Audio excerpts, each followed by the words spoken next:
வணக்கம். இன்னைக்கு நாம ஒரு ரொம்ப முக்கியமான ஆனா பல நேரங்கள்ல தப்பா புரிஞ்சுக்கப்படுற ஒரு விஷயத்தை பத்தி ஆழமா பார்க்க போறோம். ம். பள்ளி இடைநிற்றல், அதாவது ஸ்கூல் டிராப் அவுட்ஸ். ஆமா. இத கேட்கும்போது நமக்கு என்ன தோணும்? மார்க் கம்மியா வாங்குற ஒரு பையன், இல்லைன்னா ஏதோ பிரச்சனை பண்ற ஒரு பொண்ணு, அவங்களோட தனிப்பட்ட தோல்வின்னு நினைப்போம் இல்லையா? ஆமா. பொதுவா அப்படிதான் தோணும். ஆனா இன்னைக்கு நாம பார்க்க போற ஆதாரம் சிவகுமார் எழுதிய ஒரு கட்டுரை இந்த பிரச்சனைய முற்றிலும் வேற ஒரு கோணத்துல பாக்குது. யார் இவரு? காஞ்சிபுரம் மாவட்ட ஆசிரியர் கல்வி மற்றும் பயிற்சி நிறுவனத்தோட முன்னாள் முதல்வர். அவர் இத ஒரு மாணவனோட பிரச்சனையா பார்க்கல. ஓஹோ. இது நாம, அதாவது ஆசிரியர்கள், பெற்றோர்கள், சமூகம் எல்லாரும் சேர்ந்து உருவாக்குற ஒரு சூழ்நிலையோட விளைவுன்னு சொல்றாரு. அப்போ இது ஒரு தனிப்பட்ட தோல்வி இல்ல, ஒரு கூட்டு பொறுப்பு. மிகச்சரியா. இது சரி பண்ண அவர் 2 பவர்ஃபுல்லான கருவிகளை நமக்கு தராரு. ஒண்ணு நம்ம செயல்பாடுகளை ஒழுங்குபடுத்த, இன்னொன்னு மாணவர்களோட மனச புரிஞ்சுக்க. சரி, வாங்க இது இன்னும் ஆழமா அலசுவோம். இன்னைக்கு நம்மளோட நோக்கம் இந்த 2 கருவிகளையும் புரிஞ்சுக்கிறது மட்டும் இல்ல. ஆமா.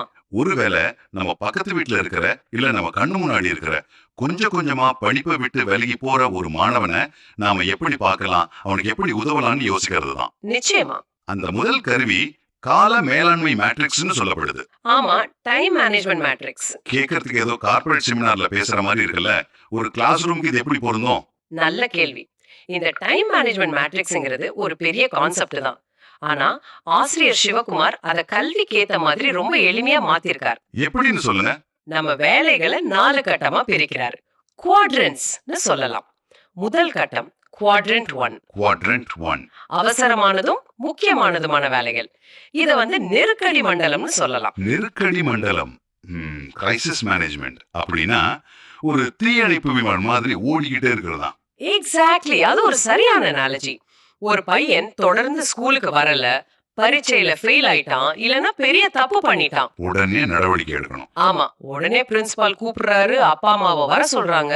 இது எல்லாமே குவாட்ரண்ட் 1 தான். ஆனா இதுல என்ன தப்பு? இதெல்லாம் செய்ய வேண்டியதுதானே? தப்பு இல்ல, இதெல்லாம் செய்ய வேண்டிய வேலைகள் தான். ஆனா ஒரு டீச்சரோட இல்ல ஒரு பெற்றோரோட மொத்த நேரமும் இந்த தீ அணைக்கிறதுலயே போச்சுன்னா என்ன ஆகும்? பயங்கரமான மன அழுத்தம் வரும், பர்ன் அவுட். அதுதான் மிஞ்சும். இங்க நாம பிரச்சனைக்கு எதிர்வினையாற்றுறோமே தவிர பிரச்சனையை உருவாக்குற காரணிகளை சரி செய்யல. புரியுது. இதுக்கு லீட் எதிரில 4வது கட்டம் இருக்குன்னு சொன்னீங்க, குவாட்ரண்ட் 4. ஆமா, அவசரமும் இல்ல, முக்கியமும் இல்ல. இத கட்டுரை ஆசிரியர் வீணானவைன்னு சொல்றார். உதாரணத்துக்கு சோஷியல் மீடியா, தேவையில்லாத அரட்டை, கவனச்சிதறல்கள் இதெல்லாம் இதுல வருது. ஆனா இங்க ஒரு கேள்வி, பசங்களுக்கு கொஞ்சம் ரிலாக்ஸ் பண்ற நேரம் வேணும்ல. எது வரைக்கும் அது பின்தரும், எப்போ அது பிரச்சனையா மாறுதுன்னு ஆசிரியர் ஏதாவது சொல்றாரா? ரொம்ப முக்கியமான கேள்வி. அவர் பசங்க ரோபோ மாதிரி இருக்கணும்னு சொல்லல. இங்க பிரச்சனை என்னன்னா சுய நினைவில்லாம நேரத்தை இழப்பது. ஓஹோ, ஒரு பையன் 15 நிமிஷம் ரீல்ஸ் பார்க்கலான்னு போன் எடுப்பான், ஆனா 3 மணி நேரம் கழிச்சு தான் வைப்பான். ஆமா, அதுக்கப்புறம் ஹோம்வொர்க் பண்ணலேன்னு ஒரு குற்ற உணர்ச்சி வரும், பதட்டம் வரும். அதுதான் அந்த மாய வலைதான் குவாட்ரண்ட் 4ஓட ஆபத்து. அது நேரத்தை மட்டும் திருடல, நம்ம மன அமைதியும் சேர்த்து திருடுது. ஓகே, அப்ப முதல் கட்டம் நெருக்கடி, 4வது கட்டம் நேரத்தை வீணடிப்பது.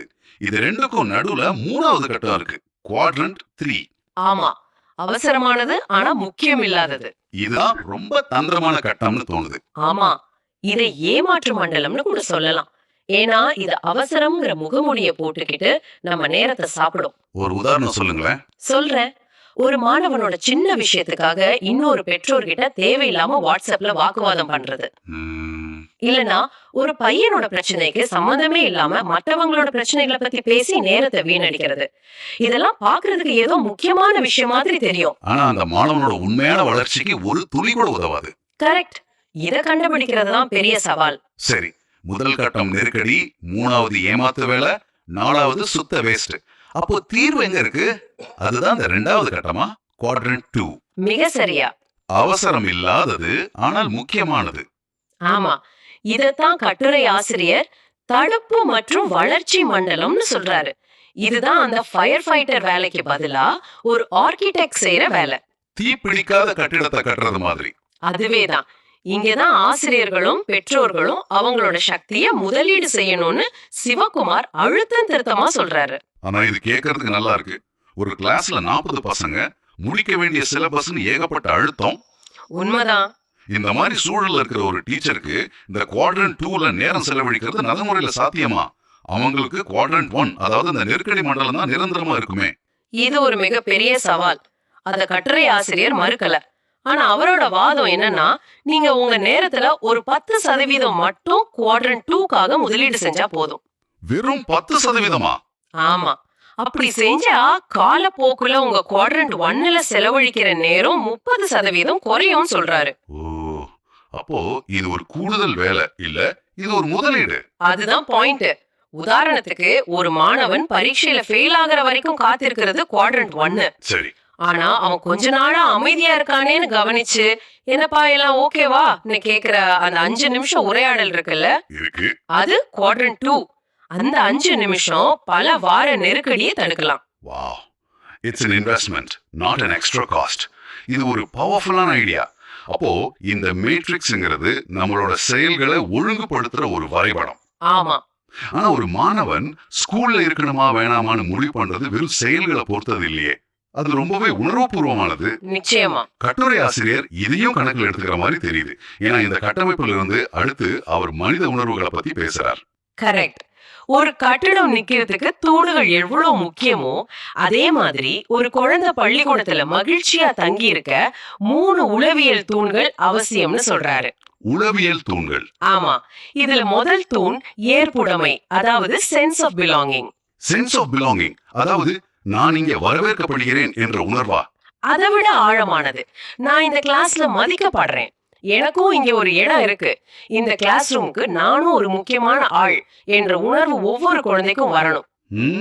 இதுக்காக கட்டுரையாளர் பயன்படுத்துற ஒரு வரி என் மனசை ரொம்ப தொட்டுச்சு. என்ன வரியாது? ஆசிரியர் அவனை ஒரு எண்ணாக பார்க்காமல் ஒரு உயிராக பார்க்க வேண்டும். ஒரு உயிராக பார்க்க வேண்டும். கேட்கவே எவ்வளவு கனமா இருக்கு.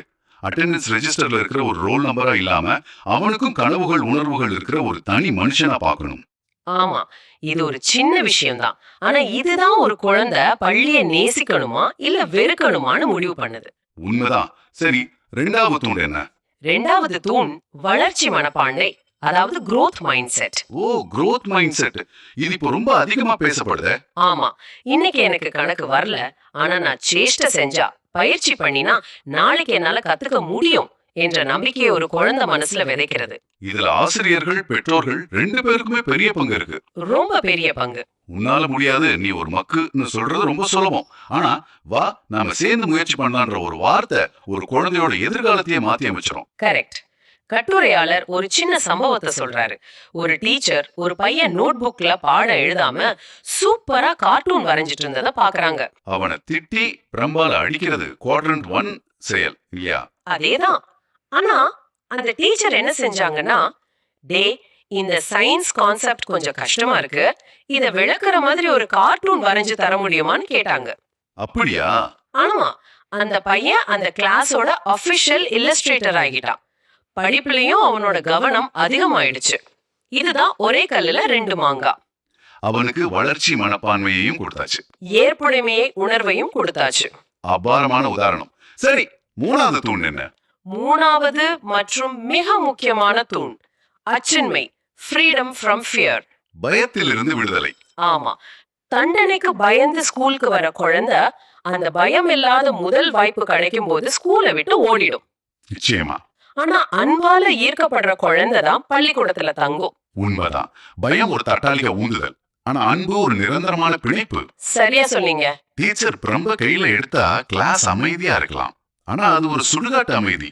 ஆனா டீச்சர் சிரிச்சுக்கிட்டே பாடம் நடத்தினா குழந்தைங்க கவனிக்க ஆரம்பிப்பாங்க. அது ஒரு உயிருள்ள அமைதி. இந்த வித்தியாசத்தை நம்ம புரிஞ்சுக்கணும். ஆமா. ஆக ஒரு பக்கம் நம்ம செயல்களை சரி செய்ய கல்வி வெற்றி மேட்ரிக்ஸ், இன்னொரு பக்கம் மாணவனோட மனசை பலப்படுத்த இந்த 3 உளவியல் தூண்கள். இது ரெண்டும் தியரியா கேட்க நல்லா இருக்கு, ஆனா இதை நடைமுறைப்படுத்துறது எப்படி? இதுக்கும் கட்டுரையில வழிகாட்டுதல்கள் இருக்கா? இருக்கு. இது ஆசிரியர், பெற்றோர் 2 பேரோட கூட்டு பொறுப்புன்னு கட்டுரை ஆணித்தரமா சொல்லுது. சரி, முதல்ல ஆசிரியர்களுக்கு கொடுக்கப்பட்டிருக்கிற சில நடைமுறை ஆலோசனைகளை பார்ப்போம். ஆசிரியர்களுக்கு அவர் சொல்ற முதல் விஷயமே, ஒவ்வொரு மாணவன் கிட்டையும் ஒரு தனித்திறமை இருக்கும், அதை கண்டுபிடிச்சு கிளாஸ்ல எல்லார் முன்னாடியும் பாராட்டுங்க என்பதுதான். இது அவனுக்கு ஒரு பெரிய அங்கீகாரத்தை கொடுக்கும். நிச்சயமா. 2வது, பாடத்தோட சேர்த்து வாழ்வியல் திறன்களையும் சொல்லிக் கொடுங்க. எப்படி மத்தவங்க கிட்ட பேசணும், எப்படி பழகணும்னு. ம் முக்கியமா ஒரு பையன் படிப்பை விட்டு நின்னுடுவான்னு உங்களுக்கு தோணுச்சுன்னா அவனை முன்கூட்டியே அடையாளம் கண்டு தண்டனைக்கு பதிலா அன்பு கலந்த வழிகாட்டுதலை கொடுங்க. இதெல்லாமே நாம முன்னாடி பேசின குவாட்ரண்ட் 2 வேலைகள். கரெக்ட். நெருக்கடி வர்றதுக்கு முன்னாடி தடுக்கிற வேலைகள். அதே மாதிரி பெற்றோர்களுக்கும் சில எளிய ஆனா ரொம்ப சக்தி வாய்ந்த குறிப்புகள் இருக்கு. ஆனா இங்க ஒரு கேள்வி வருது. கேளுங்க. கட்டுரையில சொல்றாங்க வீட்டுல படிப்பதற்கேற்ற அமைதியான சூழல் உருவாக்குங்கன்னு. ஆனா 2 வேலை பார்த்து ஒரு சின்ன வீட்டுல கஷ்டப்படுற ஒரு பெற்றோருக்கு இது எப்படி சாத்தியமாகும்? இது ஒரு நியாயமான கேள்வி. இந்த மாதிரி நடைமுறை சிக்கல்களை பத்தி கட்டுரை ஏதாவது பேசுதா? இது ஒரு நியாயமான கேள்வி. கட்டுரை இத நேரடியா பேசலனாலும் அதோட அடிப்படை தத்துவம் என்ன சொல்லுதுன்னா, நீங்க எவ்வளவு நேரம் செலவழிக்கிறீங்க என்பதை விட அந்த நேரத்தை எப்படி செலவழிக்கிறீங்க என்பதுதான் முக்கியம். ஓஹோ. அமைதியான சூழல்னா அது ஒரு பெரிய பங்களாவா இருக்க வேண்டிய அவசியம் இல்ல. குழந்தை படிக்கிற அந்த 1 மணி நேரம் நாம டிவி அணைச்சிட்டு சண்டை போடாம அவங்க கூட உக்காந்தாலே போதும். அதுவும் ஒரு அமைதியான சூழல் தான். புரியுது. அடுத்ததா மதிப்பெண்களை மட்டுமே வச்சு ஒரு குழந்தைய எடை போடாதீங்கன்னு சொல்றாரு. ஆமா, இது ரொம்ப முக்கியம். மார்க் குறைஞ்சா அதுக்கு காரணம் என்னன்னு பேசி சரி பண்ணணுமே தவிர குழந்தையோட மனநலத்தை பாதிக்க கூடாதுங்கிறது ரொம்ப முக்கியமான பாயிண்ட். ஆமா, கடைசியா பெற்றோர்கள் ஆசிரியர்கிட்ட ஒரு எதிரி மாதிரி பேசாம ஒரு நண்பர் மாதிரி பேசணும்னு சொல்றாரு. டீச்சர் பேரண்ட் மீட்டிங் ஒரு சண்டைக்களமா இல்லாம ஒரு கலந்துரையாடலா இருக்கணும். என் பையன் என்ன பண்றான்னு அக்கறையா கேக்குறது பிரச்சனையை தீர்க்கிறதுல முதல் படி. அப்போ இந்த செயல்பாடுகள் எல்லாமே வளர்ச்சியை மையமா வச்சிருக்கு, நெருக்கடியே இல்ல. அதுதான். ஒரு பையன் ஸ்கூலுக்கு வரலன்னா அவனை தேடி போய் கூட்டிட்டு வர்றது குவாட்ரண்ட் 1. ஆனா அவன் ஏன் வரலன்னு காரணத்தை கண்டுபிடிச்சு அந்த பிரச்சனை திரும்ப வராம பாத்துக்கிறது தான் குவாட்ரண்ட் 2. இதுதான் உண்மையான வெற்றி. ரொம்ப அருமையா விளக்கினீங்க. அப்ப இன்னைக்கு நாம பள்ளி இடைநிற்றலை தடுக்க சிவகுமார் முன்வைச்ச 2 முக்கியமான கருவிகளை பார்த்தோம். ஆமா. ஒன்னு, நம்ம வேலைகளை 4 கட்டமா பிரிச்சு தடுப்பு மற்றும் வளர்ச்சி நடவடிக்கைகள்ல கவனம் செலுத்துற கல்வி வெற்றி மேட்ரிக்ஸ். இன்னொன்னு, ஒரு குழந்தையோட மனசுல அன்பு, நம்பிக்கை மற்றும் ஏற்றுடைமையை உருவாக்குற 3 உளவியல் தூண்டன்கள். சரிதான். இறுதியா கட்டுரை ஒரு தாரக மந்திரத்தோட முடியுது. சொல்லுங்க. நெருக்கடி வரும் முன் காப்பதே அறிவு, குழந்தையை அன்பால் அரவணைப்பதே உயர்வு. அருமையான வரிகள். இது வெறும் அலங்கார வார்த்தைகள் இல்ல, இது ஒரு செயல் திட்டம். ஒவ்வொரு டீச்சரும் ஒவ்வொரு பெற்றோரும் மனசுல பதிய வச்சுக்க வேண்டிய ஒரு வழிகாட்டி. நிச்சயமா. இந்த கலந்துரையாடல் உங்களுக்குள்ள ஒரு சிந்தனையை தூண்டிருக்கும்னு நம்புறேன். இந்த கட்டுரை முழுக்க முழுக்க ஆசிரியர்கள் மற்றும் பெற்றோரின் பொறுப்புகளை பத்தி பேசுது. ஆனா ஒரு நிமிஷம் யோசிச்சு பாருங்க.